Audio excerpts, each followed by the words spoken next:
राखी पूर्णिमा परदिन घटीगला अमानवीय घटना। एबे एबे चर्चारे थिबा कलिकतार ममिता केस हेउ कि कटक बड़ मेडिकल घटना, सेमिति एक घटना विषय कहवाकू जाउछि जहाकू शुणिले आपण मानक छाती थरे उठिबो, रक्त गरम हेइजिबो। आउ सेही परिस्थिति रे पड़ी निहार आज एते बड़ घटना घटई देई आसीछि। हेले मन भितर से बहुत डरी जाइछि, काहेकि ना मने मने भाबुछि काले बापा रागिबे कि। पिलाट दिनरू बापा को न पचारि कौनसी काम करेनि से आजि जाए। आज एते बड़ कामटिए करि आसीछि, से पुणी बापांकर बिना अनुमति रे। सेइथिपाई छाती भितर डरटिए घर करि सारिथिला तार। तथापि आशा थिला से बापा को निश्चय बुझेई पारिबो, काहेकि केमिति आउ को परिस्थिति रे पड़ी से एते बड़ कामटी करि आसीछि से कथा से बुझाइबाकू निश्चय चेष्टा करिबो। ता पछरे आसुथिबा रीमा नानी अनेक बेलू चली गलानी घर भितरकू।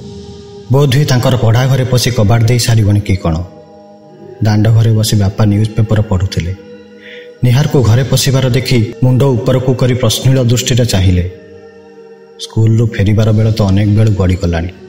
7 वर्ष तले बो 5 वर्षर निहार आउ 7 वर्षर रीमा को एका करी आरपारी को चलीगला दिनु यही बापा से मानकु बापा माँ उभयक स्नेह दे पालिछंती। माँ रो अभाव अनुभव करने को देइनाहांती भाई भौणी दुहिंकु। सरकारी चाकरी निज इच्छा अवसर नहीं सेमानक रक्षणाबेक्षण करिसंती। रंधा भाड़ा ठारू आरंभ करी लुगा सफा गोड़ घसा जाए सबू निज हाथ करिसंती। ट्यूशन न दे निजे घरे पाठ पढ़ाइछंती सेमानकु। सेमाने केमिति भल खाइबे, भल पिंधिबे, भल पढ़िबे आउ भल मनीष हेबे, सेही चेष्टार निजको हजई देइछंती सी। स्नेहलता जीवा परे साही पड़िशा बंधु बांधवों द्वितीय विवाह लगी हजार अनुरोध सत्वे आउ थे संसार करेनि बोली सफा सफा शुणाई देइछंती सी। निजर सबु सुख को जलांजलि दे पिला दुही को मनीष करिबारे लागी पड़िछंती। टिकिए हेतु पाइला दिनरू सेमाने बापा को त्याग देखि आसुछंती एवं तांको महानता पाखरे मुंड नई जाइछि सेमानकर। आज सेइथिपाई निहार साहस हेउनी बापा को आगरे ठिया हेबाकू। कहउथिले आज हुए तो एमिति परिस्थिति आसी नथांता। जेते स्नेह श्रद्धा कले भी मार स्थान केभे हेले नहीं पारंती नहीं बापा माने। जेउ स्वाभाविकतारे निजर सब कथा माटी आगरे कहि हुए ता बापा आगरे कहिबाकू जीवन उठे नहीं। संकोच आवरी बसे आउ सेही संकोच भाव पिलांकू कथा लुचाइबा पई बाध्य करे। कौनसी विकट परिस्थिति न आसिला जाए ताहा ही हेइथिला। गाँव रे सरकारी नोडाल स्कूल रे पढ़ुथिले निहार आउ रीमा। निहार 7म श्रेणी, रीमार 9म श्रेणी। एका स्कूल रे पढ़ुथिबा हेतु भाई भौणी दुहे सांग होई जाआस करुथिले। तेणु सेमानक पई चिंता नथिला धनंजय भंजंकर। झियो रीमा ठीक ता माँ परी, खूब डाउल डाउल किंतु निहाती सरल। समस्तଙ୍କ कथा को हठात विश्वास करि जीवो।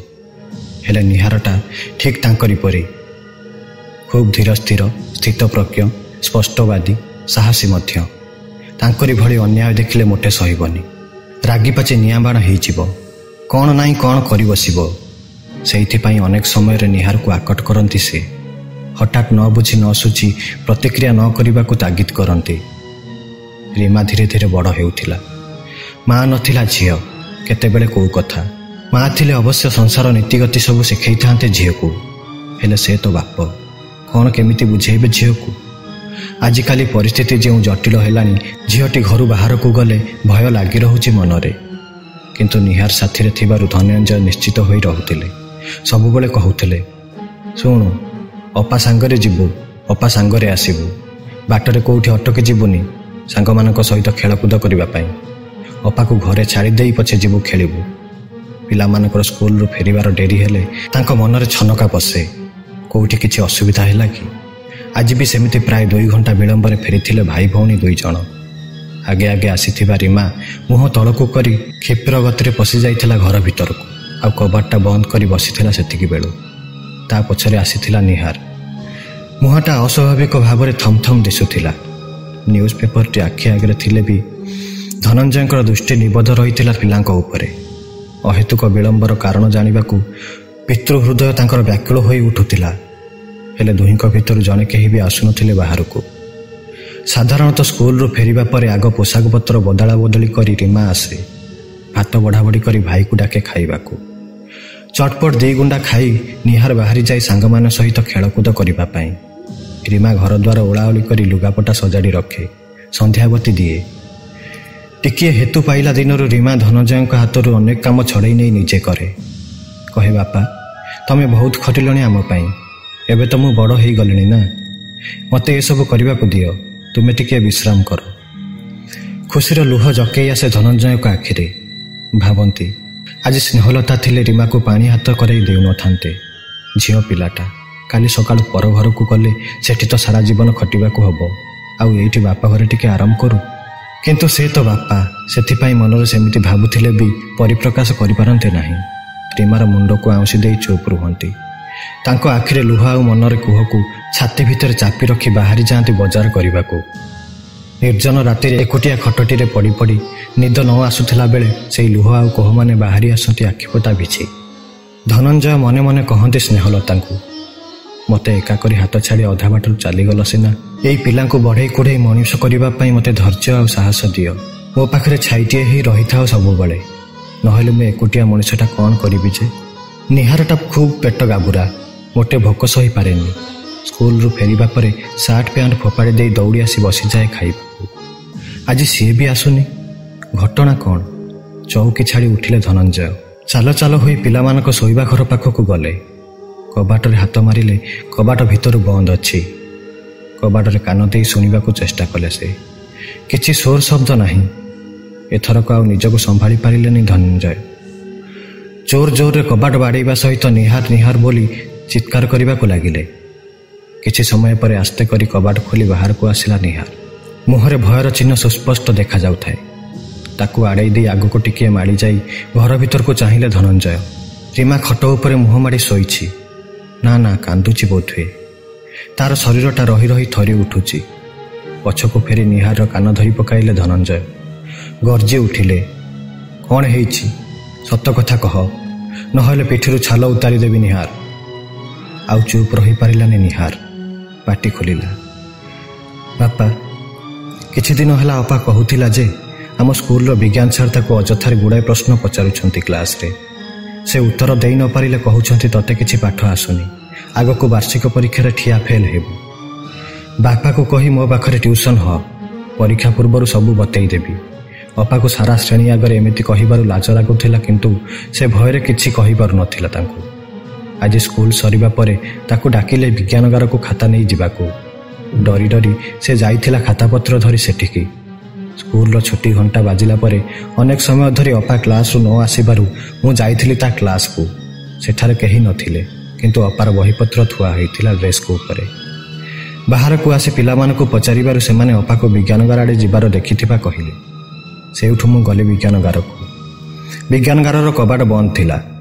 ସେଇଠୁ ଫେରି ଆସୁଛି ଗୋଟିଏ ଗଁ ଗଁ ଶବ୍ଦ ଶୁଣି ଅଟକିଗଲା ମୋ ପାଦ। କାନେଇଲି। ଶବ୍ଦଟି ବିଜ୍ଞାନଗାର ଭିତରୁ ଆସୁଥିଲା। ଆଖି ବୁଜା ଦୌଡ଼ିଲି ସେଠିକି।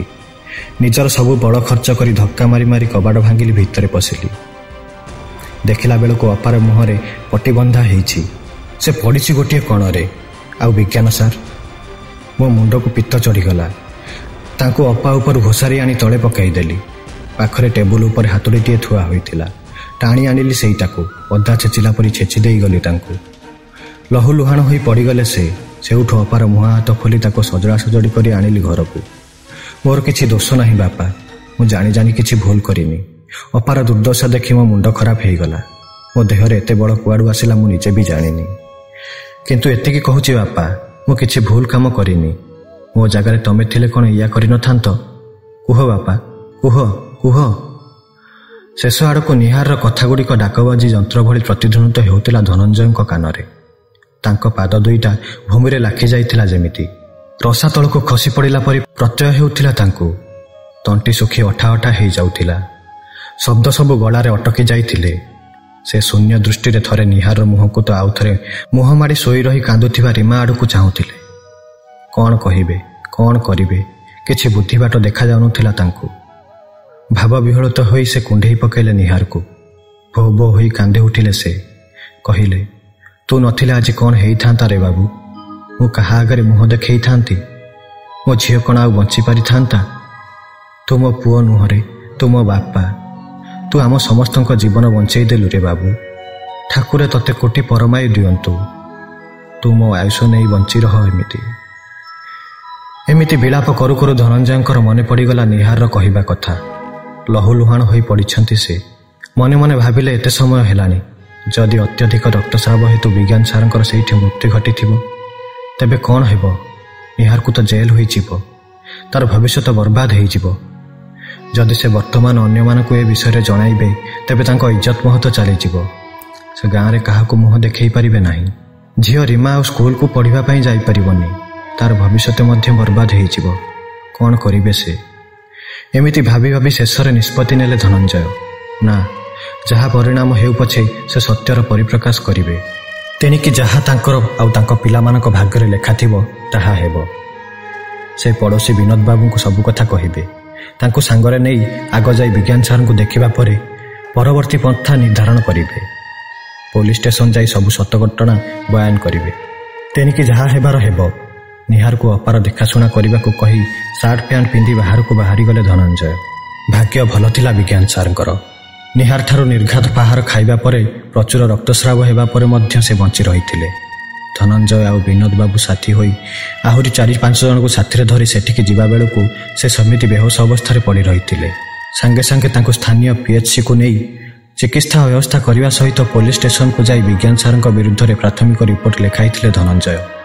ରୀମାର ଘଟଣାଟି ପ୍ରକାଶିତ ହେବାରୁ ଆହୁରି ଅନେକ ଛାତ୍ରୀ ଯେଉଁମାନେ ପୂର୍ବରୁ ସେହି ବିଜ୍ଞାନ ସାର୍ଙ୍କ ପଶୁ ପ୍ରବୃତ୍ତିର ଶିକାର ହୋଇଥିଲେ ଏବଂ ଲୋକଲଜ୍ଜା ଭୟରେ ଅଭିଭାବକମାନଙ୍କୁ ଜଣାଇ ନଥିଲେ, ସେମାନେ ମଧ୍ୟ ଆଗେଇ ଆସିଲେ ତାଙ୍କର ଦୁର୍ଦ୍ଦଶା ବୟାନ ରେକର୍ଡ କରିବାକୁ। ଅସତ୍ୟ ଉପରେ ସତ୍ୟର, ଅଧର୍ମ ଉପରେ ଧର୍ମର ବିଜୟ ହେଲା। ସବୁକିଛି ତଦନ୍ତ ପରେ ଦୋଷୀ ସାବ୍ୟସ୍ତ ହେଲେ ବିଜ୍ଞାନ ସାର୍। ତାଙ୍କୁ ଚାକିରିରୁ ବହିଷ୍କୃତ କରାଯାଇ ଆଜୀବନ କାରାଦଣ୍ଡ ମିଳିଲା ଆଉ ନିହାରକୁ ମିଳିଥିଲା ସମସ୍ତଙ୍କର ସାବାସୀ। ସାନ ଭାଇଟିଏ ହୋଇ ଭଉଣୀର ମାନ ଇଜ୍ଜତ ବଞ୍ଚେଇ ରାକ୍ଷୀର ମାନ ରଖିଥିଲା ନିହାର। ଆଜି ପାଇଁ ଭିଡ଼ିଓଟି ଏତିକି। ପୁଣି ଦେଖାହେବ ଆଗାମୀ ଭିଡ଼ିଓରେ। ଭିଡ଼ିଓଟି ଭଲ ଲାଗିଥିଲେ ଚ୍ୟାନେଲକୁ ସବସ୍କ୍ରାଇବ୍ କରିବେ, ଭିଡ଼ିଓକୁ ଲାଇକ୍ କରିବେ ଆଉ କମେଣ୍ଟ କରିବେ।